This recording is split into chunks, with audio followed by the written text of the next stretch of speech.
Good day, ladies and gentlemen. Kelvin P. Ringo, Prince of Positive, coming to you all the way from Liverpool, New York. How are you today? It's been a great year so far. Spring has sprung. Now, I know if you're down south or out on the West Coast or someplace like that, you're looking at me saying, or you're listening to me saying, he's nuts. Spring has been here for months. Well, maybe for you.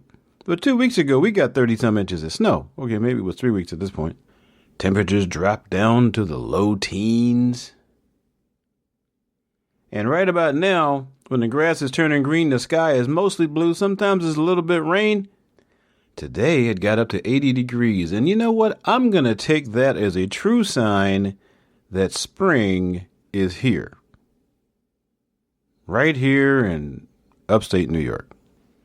I hope you've had a good year. Mine's been pretty nice, actually. Got a few things accomplished. Still walking, talking, breathing on my own power. That's always a good thing in my book. And all in all, life is grand. I'm recording this episode on Easter.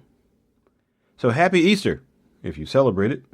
And if you don't celebrate Easter, well, I hope you had a great weekend and a great Sunday anyway.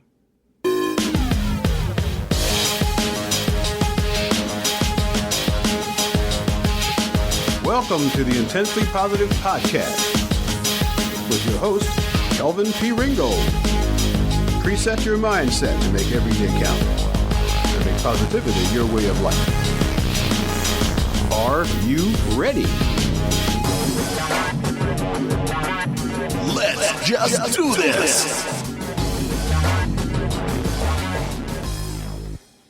I need to apologize. You've probably noticed my podcasts have been a little irregular lately. And I know I have a number of people who look for the podcast regularly, so I hope that it being irregular hasn't caused you too much aggravation. But sometimes things come up. I get caught up in the flux, and I don't always get it done. Now, some people might attribute that to me having too many things to do. And I don't necessarily agree with that. I mean, I am a professional photographer. Been a professional photographer now for over 25 years. And I have to say that I get a lot of joy from that. And I give a lot of joy with that. So that's not really something I want to give up. And every time somebody tells me, wow, that's a great picture, I didn't know I could look that good. You know, the chances of me putting that camera down professionally are really, really slim. It's going to take a lot. Like probably me not moving. So I want to hold on to that. And then, of course, you know, I'm a motivational speaker. I've been helping people sort out their lives for the better part of my adult life. And a few years ago, I met an incredible speaker named Craig Valentine, rekindled that desire in me to be a motivational speaker, showed me the kind of speaker I wanted to be. And these days, especially these days, who can't use an encouraging word and a reminder that really you are enough? And that with just a little adjustment in your mindset, you can achieve great things if that's what you want to do. So why should I give that up? I mean, back in 2009, that's just a few years ago, I actually gave up a day job to pursue this dream. So no, that's not something I want to give up either. And then, you know, I'm a life coach.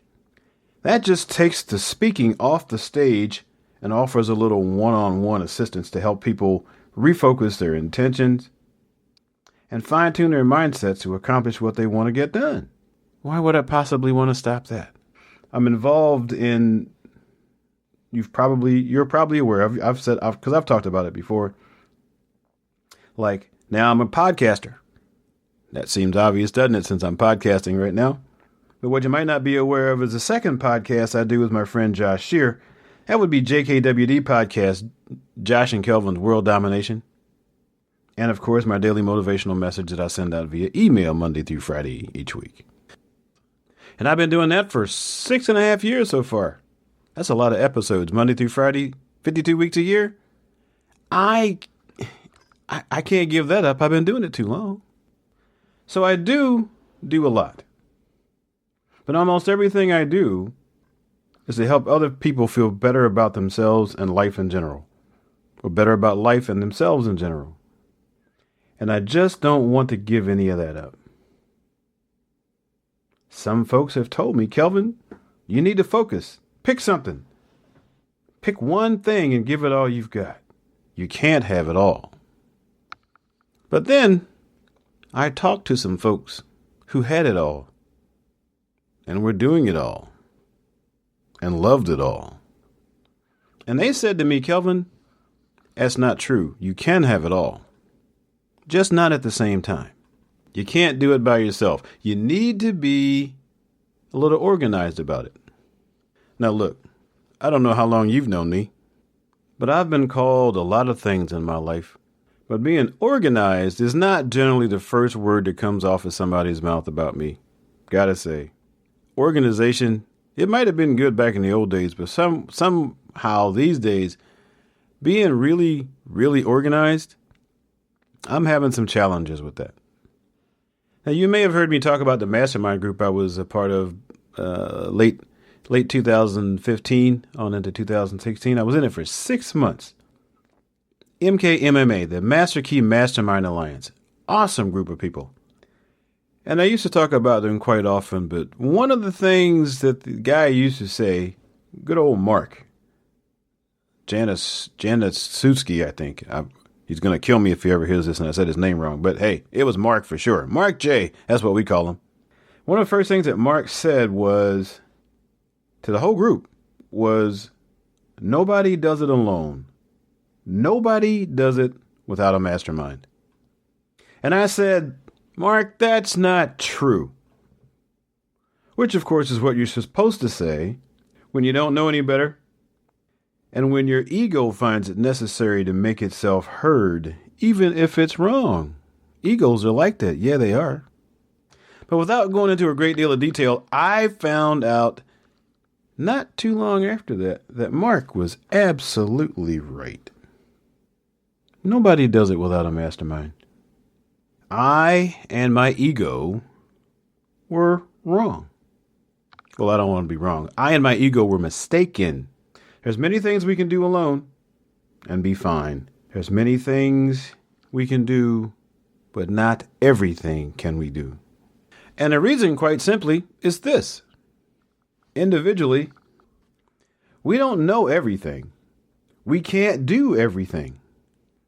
There are people, some of which we haven't even met yet, that have insights into the things we're trying to do that we haven't done enough yet, that we haven't done enough, learned enough, or lived long enough to know. But somebody else has.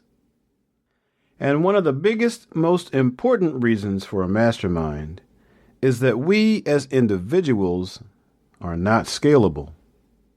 We can only do so much alone. We can only see so many clients in a day, only read so many books, only answer so many questions. So without a team or a system, we become overwhelmed and stressed and other unpleasant things. Let me say that again. So without a team or a system, we will become overwhelmed and stressed and other unpleasant things. And somewhere along that process of being overwhelmed and not accepting the assistance of a team, because I used to really try to do everything myself. That was my job. I do everything myself.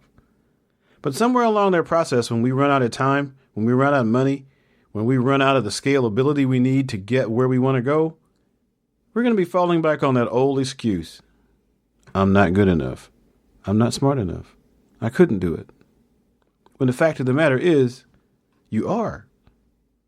You know, there are billions of people on the planet, and I am willing to bet if you go find every single person on the planet, that might be a little bit of work. Try the first 100 people you meet on the street. I will bet you a lot of money. I won't say how much. That every one of the people you will meet in the course of a day knows something or can do something that you don't know or you can't do. Period. It's one of the things that makes humanity such a great thing. We can all come together with the stuff that we know that the others don't and work on things together. Maybe it was a divine plan. Since no one person can know everything, no matter whether they think they do or not, they don't. So we need to work with other people so we can get things done. What do you think about that? So what exactly is a mastermind group? Well, to be honest, I want to save that for another time. We'll talk about that in part 2, perhaps. But before I close for today, let's go back to that organized thing I mentioned before. Everybody needs to have a plan. For instance, if you're going to go build a house, you don't just go out there and start throwing wood down and banging nails and stuff. You need to have a plan. And to the extent that you have a good plan, that would be the kind of house you build. If the blueprint for your house is faulty, then your house, whether it's a big house or a doll house, is going to be faulty. Case in point. Back in February, I needed some work done in my house, in my kitchen. And I ended up needing a new kitchen floor. We had a leak. I won't go into all the details, but we had a leak and it messed up the floor. So I had to get a new floor. Let me tell you something. Carpenters understand precision. So we moved the appliances, big old refrigerator, old dishwasher, big old ugly old Harvest Gold stove. Yeah, Harvest Gold. For you who have been around a while, you know Harvest Gold was the stuff they put in houses in the 70s. Yeah. Same with the shag carpet and the blue toilets and all that stuff. Well, yeah, the Harvest Gold. That means that sucker was almost older than me. So we moved the appliances out of the kitchen. Of course, it'd been so long, we just replaced the whole floor. So the first thing that happened was we had to, I'm sorry, I don't mean we. I didn't do it. The carpenter did it. And he was magic with a buzzsaw, man. Anyway, he cut out the top layer of the subfloor that was under the old linoleum. They don't call it linoleum anymore, Got to update my language. Now it's vinyl. But anyway, it used to be linoleum. But he had to take that out and cut out the subfloor behind it so he could put down a new floor because we were putting in brand new vinyl. So we got the new subfloor down. I went out and bought some new vinyl flooring. So I have this roll of vinyl that is 11 feet wide and 12 feet long. Or maybe it was 14 feet long. I forget. Anyway, it was long and wide and it was just beautiful. But I'm saying to myself, man, I wonder how many seams he's going to put in this thing. Because we got a lot of things to move around in the kitchen. So the carpenter said to me, I'm going to measure this floor wall to wall, do a complete blueprint of the walls, the corners, the indentations, going around the cabinets that we didn't take out. And when I come back up, we're going to cut this vinyl and we're going to lay it down in one smooth piece. And it's going to fit like a puzzle. And I looked at him and I looked at my kitchen and I said, this guy's nuts. So I went and bought the linoleum. And this guy comes into the kitchen early one morning with a tape measure, a T-square, and a pencil and a piece of paper. And I said, I'm going to watch this. It was only an 8x10 piece of paper. I mean, it's not like he was going to put the whole thing on the floor. So he commenced to measuring the kitchen. He measured the length. He measured the width. And then he measured the length. And then he measured the width. And before he wrote anything down on that piece of paper, he measured that sucker. And then he put the measurements down. And then he measured the width of the door. And then he measured the indentation of the wall that was coming into the kitchen and behind where the refrigerator was going to be. And he did that all around the room. And he measured that, and he wrote the measurements down as he did it. He had a helper. But he wrote the measurements down. And then after he finished getting all those measurements together, he started back at the beginning and he measured them all again. The door, the jamb, how wide is the room? How far in does this particular wall come? Where does it go over? How far does it go under the cabinet?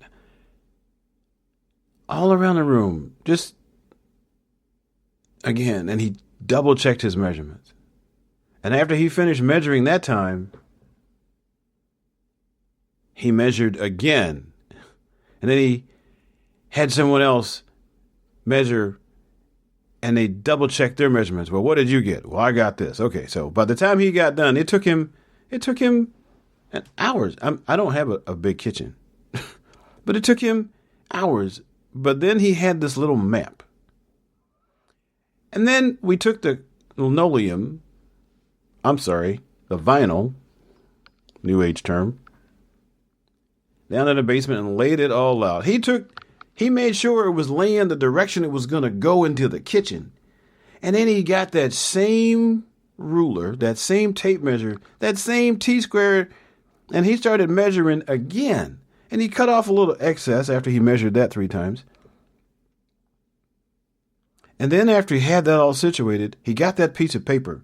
And he said, okay, now read me these numbers. And they read them those numbers. And he marked out that entire piece of linoleum.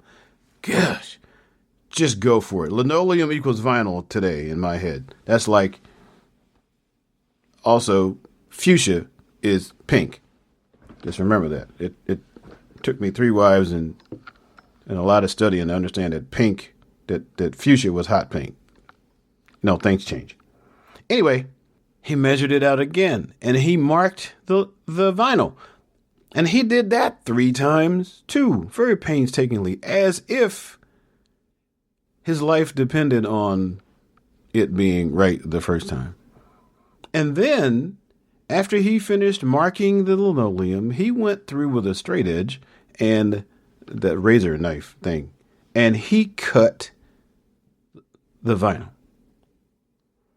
And he cut an inch here, and he'd move down, and he cut 6 inches here until he had this whole thing finished.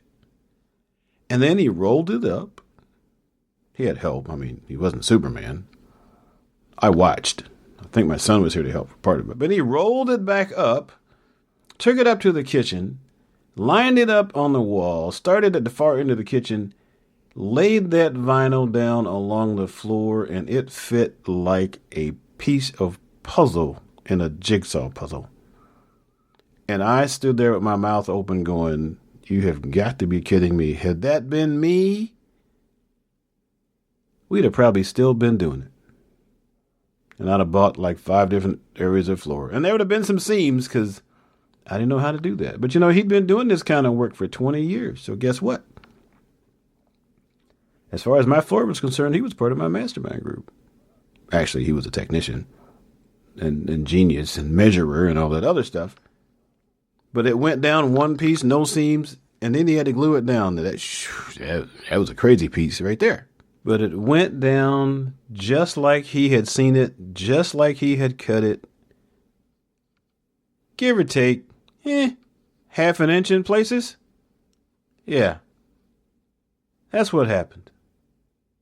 And I was a believer.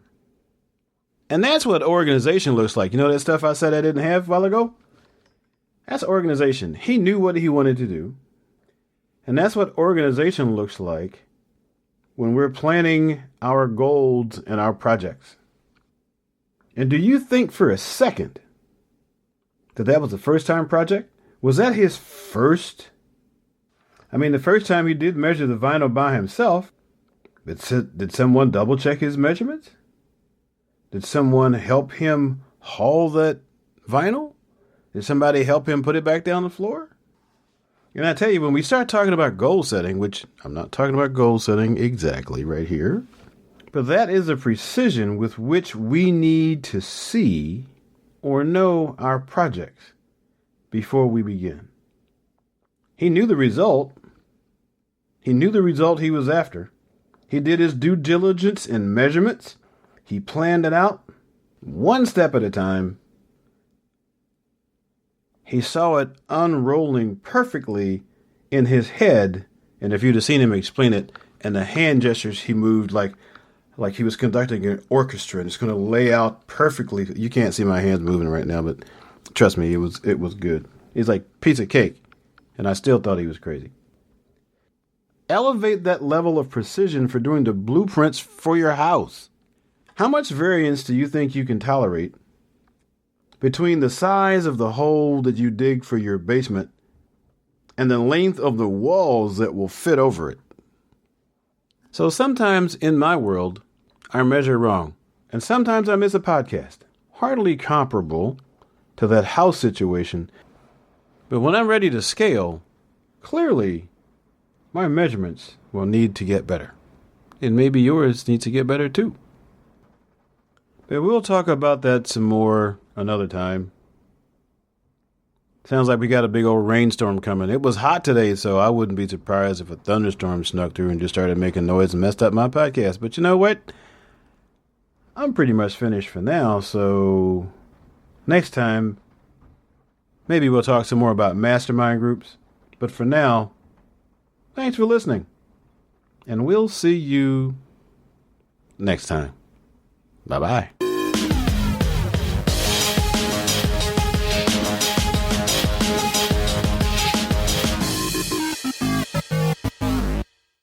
Wow, that was awesome.